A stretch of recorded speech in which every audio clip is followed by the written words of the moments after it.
Today we're talking superfoods. Yes, those untouchable, magical, nutrient-dense foods that make us faster, stronger, smarter, healthier. They prevent disease, they make us live longer, and you guessed it, their origin is wrapped up in the business of diet culture. And it started with a singular superfood you will never be able to guess. We're diving into all this today on the Health Can't Wait podcast. The number you have dialed has been changed.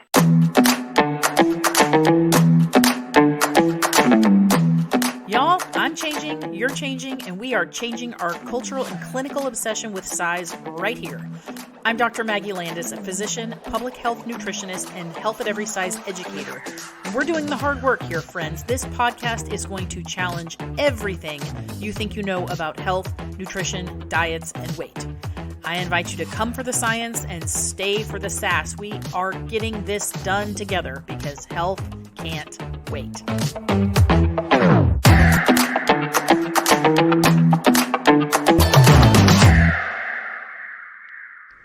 Hello, welcome everyone. I'm so glad you're here. I'm Maggie Landis, and you are on the podcast property formerly called The Eatfluencer. I'm not going to keep repeating that week after week after week, but this is only the second new episode that I've produced under the new brand of Health Can't Wait. That's with a W-E-I-G-H-T. I just want to make sure nobody's too terribly disoriented. But now you know, here we are. This is episode 82 of the podcast, and today we're talking superfood. I picked this topic because I'm asked to demystify this frequently. So I thought it makes for a pretty good podcast conversation because people are asking all the time. We see it so often.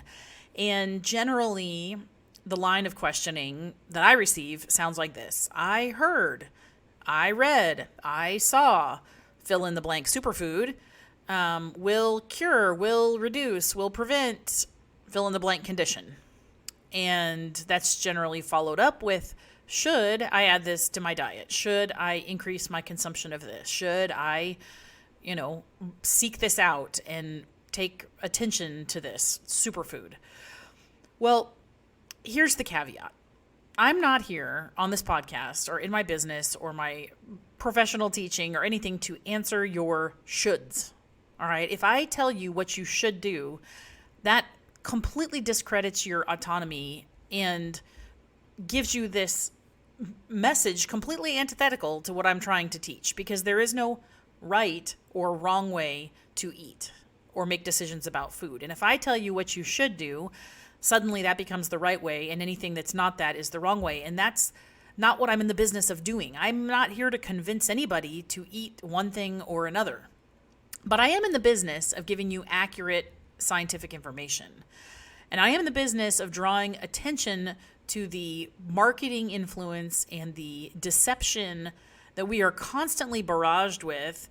And I'm here to encourage you to be your own N=1 experiment. All right. That does not make it science. That does not make it truth for everybody. But you get to make your own decisions with good information and then decide what works for you. So let's walk through these steps with this whole concept of superfoods and figure out what is the science of superfoods. Well, I'm not a history person. All right. History is like my least best category. I never ever got the yellow pie piece playing the original Trivial Pursuit. It was my least favorite class in school. It's just not my thing. But I had to dig a little bit into the history of where this superfood concept came from, and it's actually fascinating. You're not going to believe it.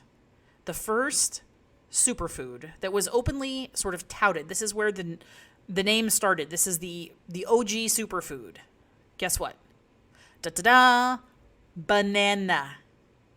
Yes, banana. Banana, the one that you've been told not to eat, the one that you have been cutting in half since 1983 because it's, too much sugar, the one that is the fruit basically excommunicated from the fruit category because it's too high in carbs and it's just not good enough to sit next to the good fruits, right? There's lots of air quotes, okay?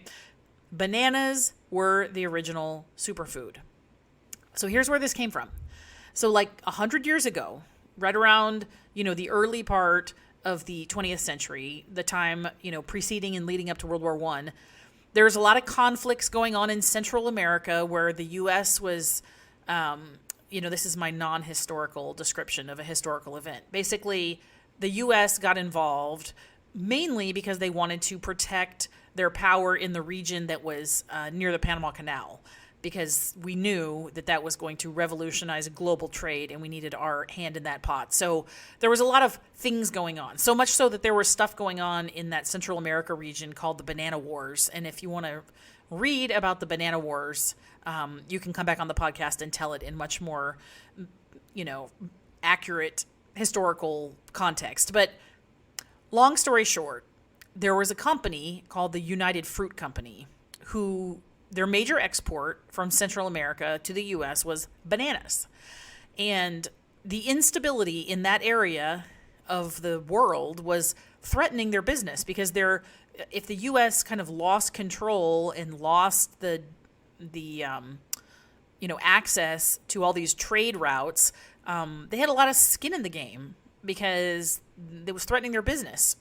So what I understand is that the United Fruit Company needed to heavily market bananas to U.S. consumers so that the U.S. felt very dependent on their banana exports, and they could have more clout when they were lobbying Congress to keep pouring resources into these conflicts. Okay, so all the historical details aside, let's just summarize this in a snapshot. Okay, American business needs to boost their finances, so they create out of thin air a marketing slogan that spreads like wildfire, aka the superfood. The general population misconstrues this as actual science because it's unfamiliar to them. They've never heard of it, and it came from a place where you would expect a scientific, sort of foundation. But it becomes so big, it kind of takes on a life of its own, and nobody ever questions the origin of it. And from then on, the said American business is lining their pockets with our cash because we have bought into this superfood idea, and we spend the next 100 years after all lecturing each other about something that it essentially has no legitimate scientific basis other than resolving this banana conflict in Central America. Sound ridiculous and also somewhat familiar? Yes. So the reason they kind of pitched banana as a superfood, it was a natural fit, honestly. It was the bananas in this context that I'm going to describe are a perfect superfood, okay? They're quite cheap. Even today, they're like the cheapest thing in the grocery store, pound, at pound price. They're easy to digest. They don't need refrigeration. They don't require heat or complicated, prep equipment. They're very palatable. People of all ages like them. They come in a nice, self-contained, sterile yellow package. And you got to remember, in that time, we're talking 100 years ago, the Great Depression, very limited cold food storage, very limited disposable income. Infectious disease was like the number one killer of people. So it made sense that this banana that didn't need a refrigerator, that was very cheap, that wouldn't give you food poisoning, met a lot of needs. And bananas have I don't like to judge foods, but they have a variety of nutrients. There's carbohydrates in there. Obviously, it's a pretty good source of potassium. As a side note, I had a nephrologist in medical school tell me that how much potassium was in a banana, because we would always ask can renal patients, they're not supposed to eat bananas because they're not supposed to have too much potassium, blah blah blah. And he said it's like a milli equivalent of potassium per inch of banana, because there's such a big variety of sizes of bananas. So I don't know if that's fact or fiction. That's probably something I need to myth bust in the future. But essentially, there's potassium in bananas. There's a little bit of fiber. It's a very good prebiotic, so that means it's a food that feeds the bacteria in the gut, and part of that microbiome. There's some magnesium. There's some vitamins, in there. But the title superfood, given by the banana people 100 years ago, actually had nothing to do with the nutrient profile. They were marketing for the convenience and the accessibility and the safety.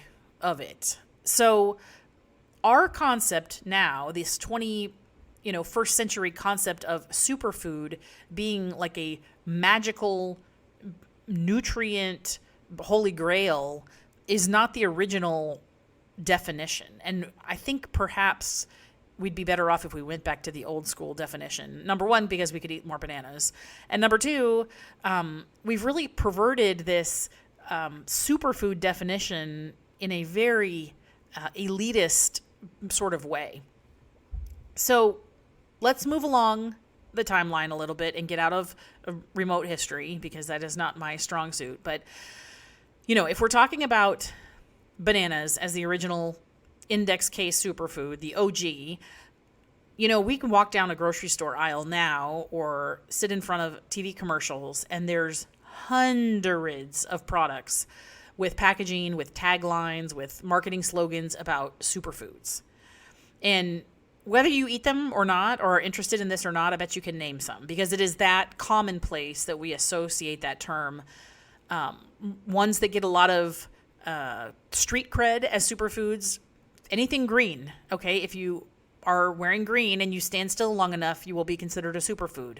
So green vegetables, leafy greens, avocados, seaweed, green tea, matcha. There's like antioxidant things. We get wrapped up in antioxidants, and the conversation about free radicals and all this sort of stuff is usually tagged on to acai berries and goji berries and pomegranates and blueberries and things like that. There's other nutritional compounds, that have been studied and, associated with red wine and teas. We really like high fiber, high protein products like chia seeds and quinoa. There's spices that are, superfoods like garlic and ginger and turmeric, cinnamon. And then there's things that I don't even know what category to put into, like apple cider vinegar, or ACV as it's called in these diet circles. But there's a whole class of followers for ACV. But, the crux of my inquiry today is, are they actually super? Are all these things somehow favorable, better, healthier in some way that is notable, that we need to pay attention to? Well, let me start by saying there is no single food group, or nutrient that is going to cure or destroy your health. There's not one, okay? You don't get diabetes by eating donuts. You don't prevent diabetes by drinking matcha tea. So we need to really get away from these like sweeping generalizations that there's some magic nutritional, pixie dust in some of these foods that is going to fix all of our problems. That's not simply how the body works. The quality of science is really problematic, and I've talked about this again. I actually just recently, before my break, did a podcast about research bias, and I would recommend you go back and listen to that if you haven't. But it's really, really hard to study what foods and nutrients in foods do to the human body, because there's no control for it. Okay, you're not eating one chemical compound in isolation. You're like subjected to hundreds and thousands of nutritional compounds in every meal. So to pin the tail on the donkey with one specific thing is really a big ask. There's a lot of recall bias. There's a lot of subjectivity, because all this diet research is not blinded. I mean, you're not held locked up in a cell. The only person who did that was Ansel Keys. That's against the law now. But we don't have good control over all the variables that influence the outcomes we're measuring. And they do this with rats and monkeys and rabbits or whatever. But that extrapolation can only go so far, because that still is out of the context of us interacting in our lives and all the things that influence what we eat, how we eat, in what setting we eat, the stress associated with eating certain ways. None of that is in these animal models because the rats in the cage in the lab aren't subject to marketing and weight stigma and, limitations of financial resources and social determinants of health. That's not a thing. So you also have to keep in mind the funding of any reasonably robust study. I mean, these studies take money. This is not something that just happens. And I'm telling you that these are businesses. So a company that sells cereal and bread products is not going to be studying the effects of pomegranate juice. Okay, they're not going to spend their company's money studying something that they don't stand to benefit from. They're going to be studying something like fiber. They're going to be studying something like complex carbohydrates. They're going to study something that is directly related to their company's product because their number one priority, since they are businesses, they are not healthcare systems, General Mills and whatever, I'm just picking that, whatever, Kellogg, they're not healthcare systems. Their priority is to make money and to somehow make the final conclusion of this, quote, research, the final answer is you need to buy more cereal. Okay, so we have to keep all this in mind. And I'm not saying that people are doing anything illegal. I'm not saying that they're doing anything that's even really unethical, but they are running businesses. And all of this information they're producing supports their business model. It's not a robust, neutral, evidence-based scientific model. And so you really, really have to understand that. And perhaps the most important problem of all of this, despite the flaws in the science and the bias and all this sort of stuff, is that when we say that something is a superfood, like goji berries or kale or spirulina or matcha tea, we are completely ignoring the other aspects of what makes a food super, air quote, super, to a specific person or their family. I'm talking about things like familiarity. Like, will their family eat this? Is this palatable to them? Does it align with their cultural food behaviors? Is it safe? Is it accessible? Is this food that is easy enough for them to prepare? Is it something they can afford? Back to the banana as the original superfood. It wasn't called a superfood in, 1914 because they were advertising that if you eat enough bananas, then you'll get enough magnesium to lower your blood pressure and then you won't have a stroke. They weren't saying that, okay? They were saying it was a superfood because poor people could buy it and they could store it in their home without a refrigerator and they could feed it to their families without cooking it. And the kids would eat it and be full and they wouldn't get some lethal dose of, Shigella eating it. Those are the reasons it was super. So what if we went back and tried to apply that same, I'm calling them sort of pre-war era superfood criteria? Would it look the same to our products that we label superfoods now? Okay. If we think about this, our acai smoothie bowls and pomegranate juice and quinoa blueberry salad, the cheapest, easiest, most familiar, most accessible, most culturally relevant, low-stress choice for majority of people? I would argue the answer to that is probably no. So if we could be realistic rather than, kind of magical about this superfood thinking, maybe superfoods to our family are grapes or spaghetti noodles or cans of corn or frozen chicken nuggets, okay? Because if they are cheap, easy, accessible, palatable, low stress preparation, familiar, and available to us in our lifestyle within our resources, maybe that's what we need to be focusing on. Because again, nothing is going to cure all ailments or prevent you from having disease, nor is it going to wreck your health.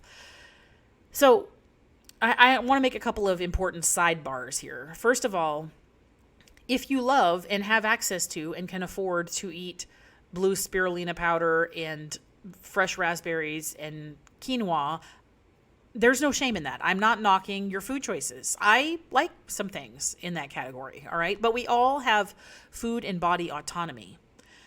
What I'm just pointing out is there's no special, magical, life-saving elements in these foods, and certainly not at a concentration that a regular average person is going to be consuming them. So when we, as a community, evangelize these foods, particularly when health professionals and nutrition professionals, I'm talking to you, are evangelizing these foods, they are doing a disservice to the mission of health at large, to public health. Okay, and we've got to stop that. No singular food is a, quote, superfood for everyone, and we have to eliminate the feeling of exclusion when people don't have access, don't want to participate, can't afford, aren't interested in these superfoods, and not like sort of shaming what's available in their diets, because shame does nothing good for health. All right. So anyway, you get to decide what you eat. If you drink a $9 green juice every day of the week and you swear that your knees don't hurt as much, that is fine, that you have the autonomy to do that and make that decision. But that is not science. That is not research. That is an N=1 personal anecdote. And you're welcome to take care of yourself in any way that you like.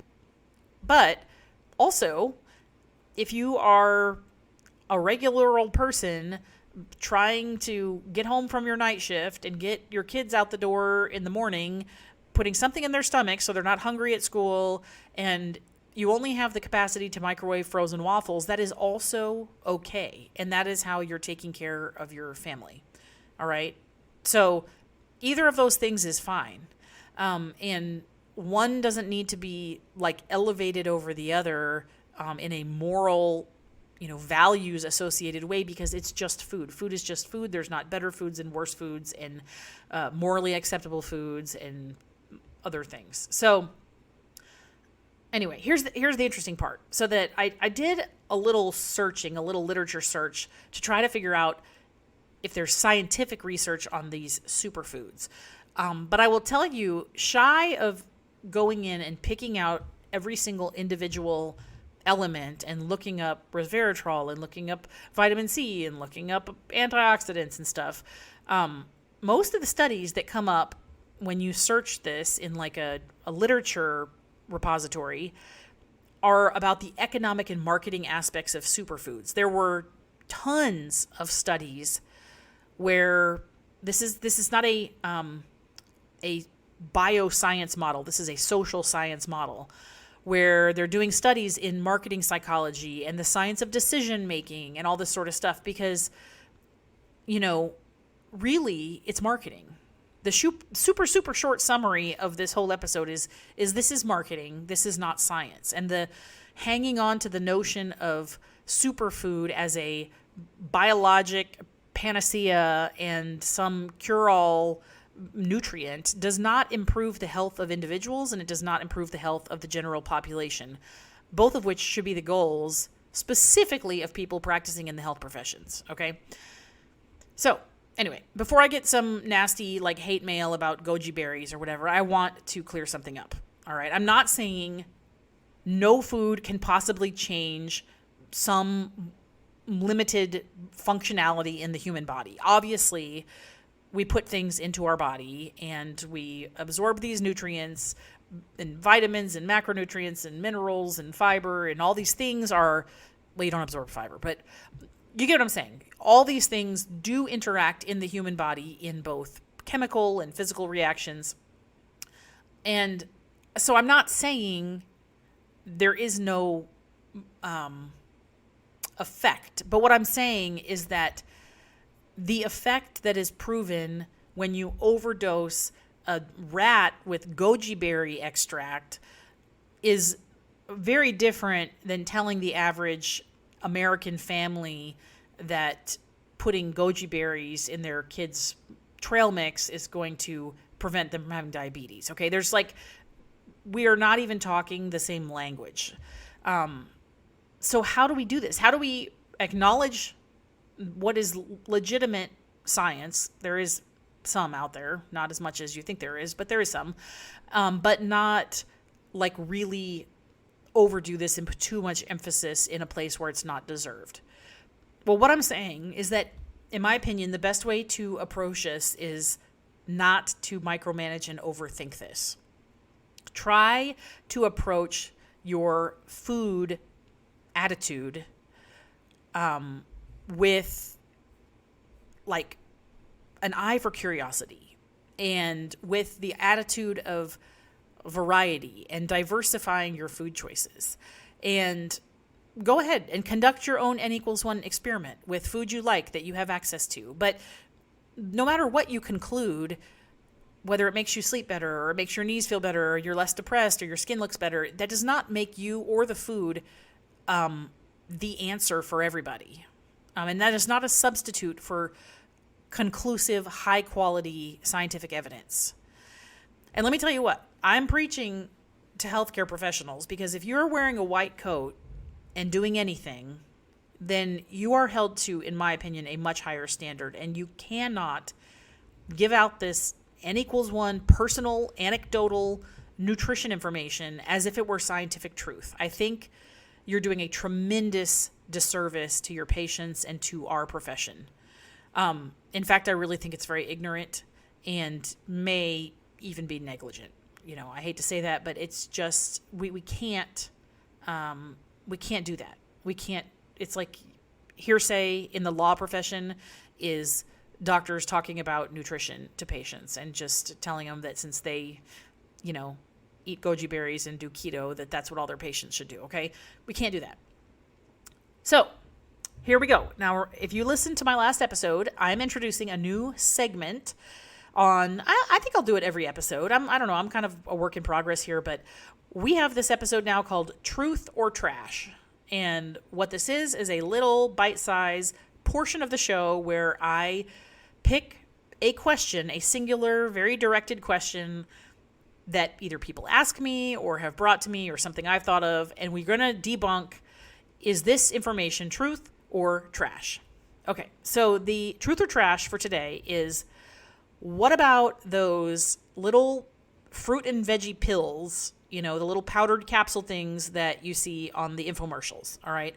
They claim that those are a substitute for eating fruits and vegetables because there's real fruits and vegetables in these little capsules. You know, you've seen these. I mean, the company that comes to mind is Balanced by Nature, but there's other ones. They are not the only ones selling this stuff.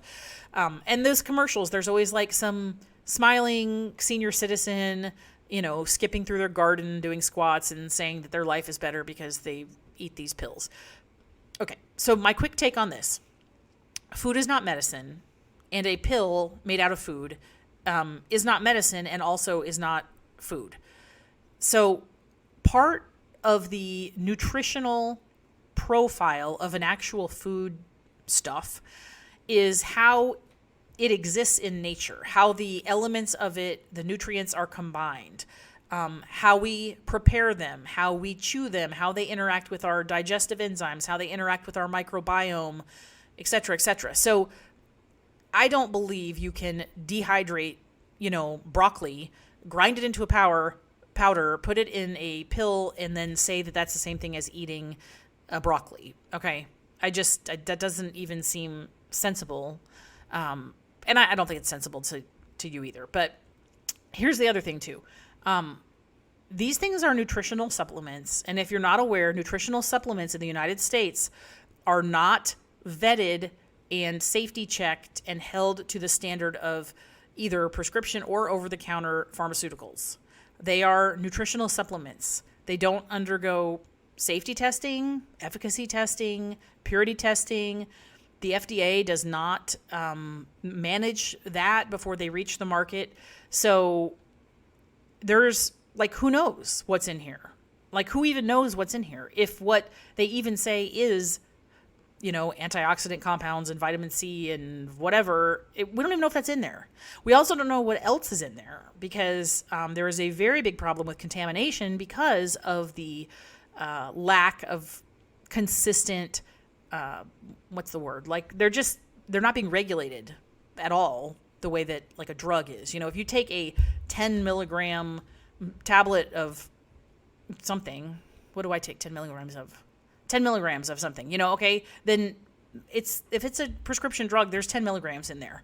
But when you get these nutritional supplements and it says there's, 1,000 IUs of vitamin D, like, we don't know that. They don't know that. The other thing too is there's a lot of prescription drug interactions. Some of these nutritional supplements will influence the absorption, excretion, activity of other drugs with serious consequences. So you absolutely, if you do choose to use nutritional supplements, these pills or otherwise, like, you need to disclose that to your healthcare team so that they can make sure your regular actual medications are going to still work in the manner that you think they're going to work, and they're going to work safely. And here's the other thing too.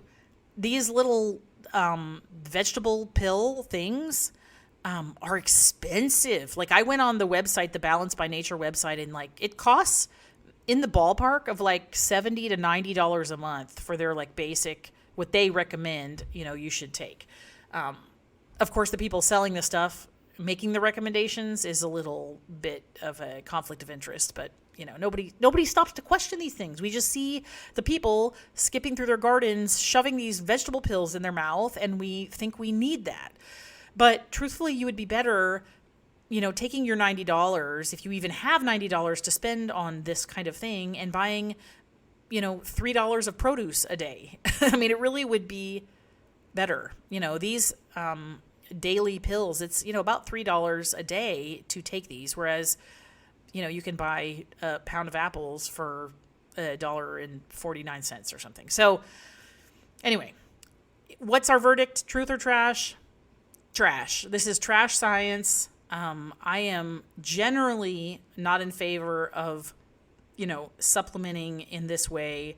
I think you're far better off eating fruits and vegetables in their original natural form.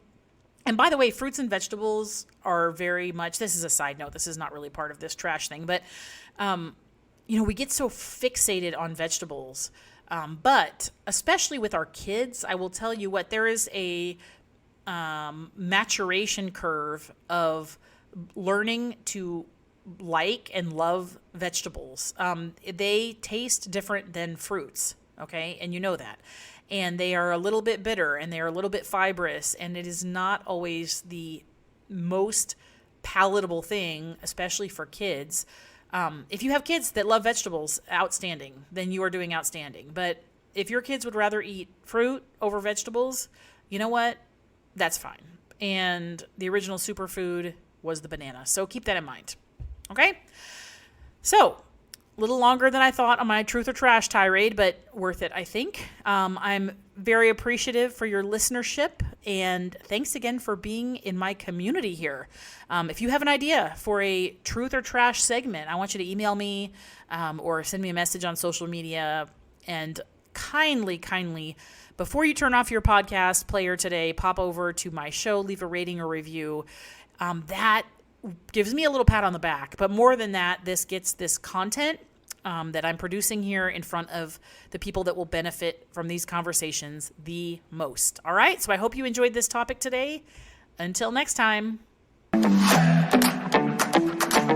I'm so grateful you joined me today. If you're liking the science and the vibe here, I hope you'll tell a friend or two about this podcast. You can also follow me on social media at Maggie Landis MD, or check out everything that I offer and everything I do at my website, MaggieLandisMD.com. The solution is us, my friend, because health can't wait.